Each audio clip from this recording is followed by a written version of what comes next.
yes, to answer a question in the chat, to clarify, what you've typed should only be visible to you. Yes, exactly. This is for personal reflection, so you can always copy and paste these questions into a separate document, download it, and just have it on your computer. It is just for you to have the space to reflect. So I know that felt probably really short. Again, we usually allot much more time for that, but we wanted to save some time to discuss and share about how the process went in some small groups. And so what we're going to do now is we will go into the groups. We'll have one GHC staff member per group. And we have two of our colleagues who you all haven't met yet. Bailey and Mweene will be joining us. So we'll have one staff person per group. Again, we'll have about then 5 groups since there are 5 of us. And we'll just be helping to observe and keep time. And what we're going to do in the groups is just to give everyone a chance to share and get brief feedback. It's very much lightning round style. And just to optimize our time, we'll have everyone just go in order, alphabetical order by first name.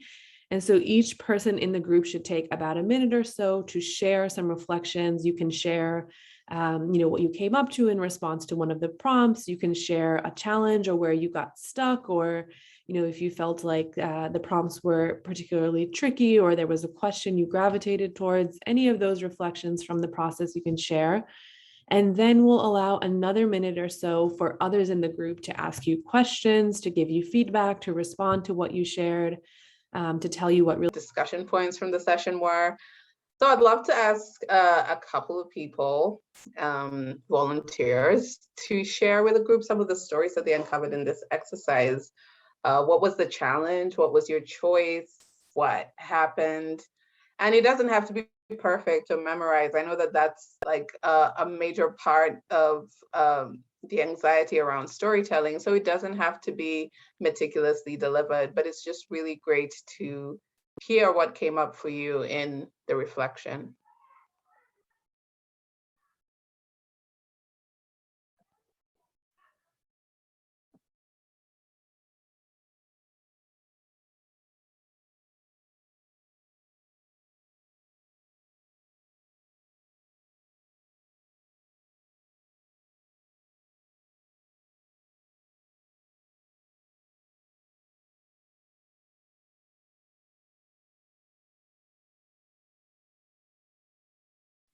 Are you waiting for somebody to jump in? Well, I'll jump in. I think for me, what I want to develop in myself in storytelling is a way of it pulling people into the story, much like the format of the traditional storytelling that goes on across the world, as opposed to just documenting what I've done in my life and my lessons from that. And from this workshop, that was one thing that I felt that I did not do, that I just told what I did and what I learned from it, which might be interesting, but I think I'd like to be able to tell in a way that anybody who's not an academic will just be pulled into the story. I've heard this done in Kenya by Kenyans telling stories themselves about with a lesson behind them, and I would love to be able to learn to do that better.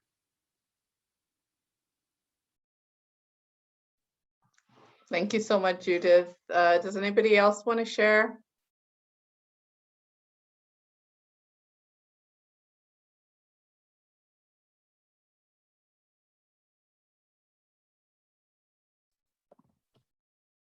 I'm happy to quickly jump in. I really enjoyed my group, and I'd say 2 of the themes that came out. One is a lot of us work to lift up the voices of others, and so how do you figure out your own story amidst that?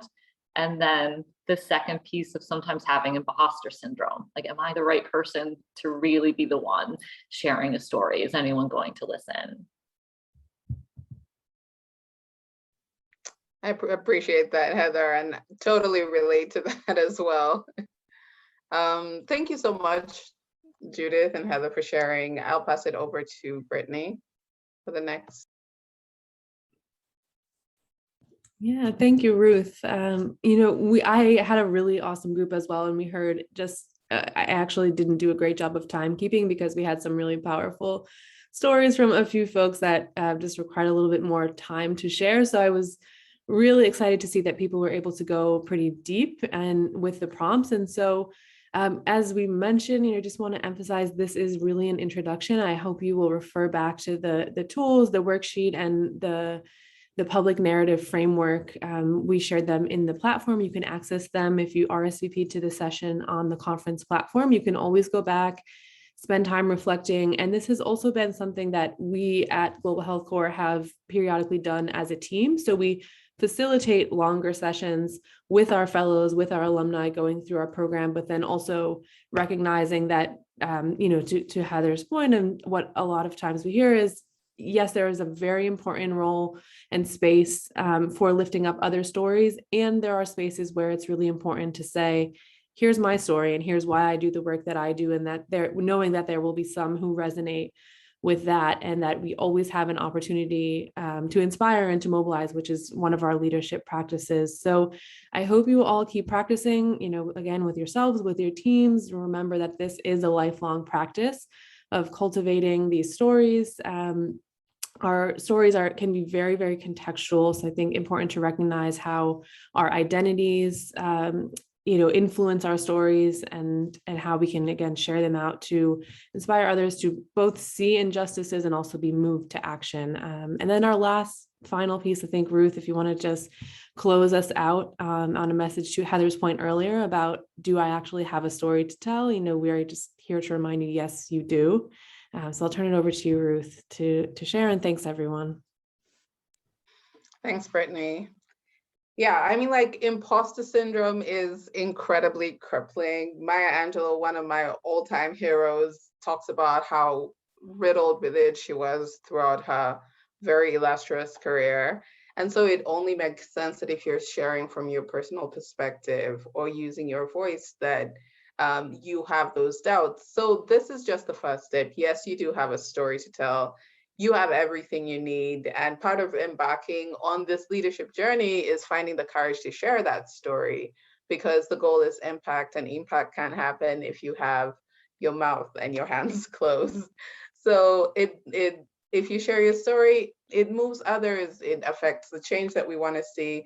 And obviously knowing your audience is key. It's important to think about this current and emerging women, especially in this field, who are coming up and have a lot of that capacity to make that shift that we want to see. So find your voice, support others in finding their voice, and just make it a point, if you have the space, to share your story, your own voice, because you deserve a seat at the table.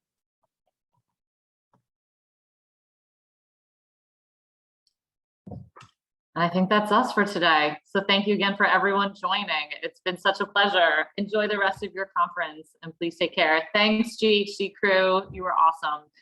Please, everyone, take care. Bye.